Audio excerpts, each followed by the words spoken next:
The story of the silver loving cup goes back to the early 1800s. As museum records tell it, this cup has a fascinating history tied to a young Irish noblewoman.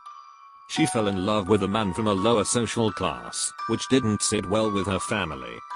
They kicked her out of her home, and to make matters worse, she became pregnant, and was abandoned by her lover, who married a wealthy woman instead. Facing the harsh realities of the time, she turned to a life of prostitution and eventually became the owner of a brothel in Edinburgh. Fast forward about 20 years, she had a chilling encounter with fate. A group of students visited her brothel, and among them was the son of her former lover. Driven by a thirst for revenge, she tragically ended the young man's life. Her actions caught up with her, and she was sentenced to hang.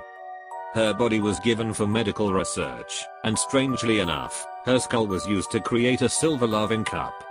In 1982, a curious curator named Bill Waddell decided to delve into the cup's mysteries. He used a scanning electron microscope at the Metropolitan Police Forensic Science Laboratory to uncover some surprising truths. The stains inside the skull, originally thought to be blood, turned out to be remnants of red wine. And those peculiar marks on the skull's front?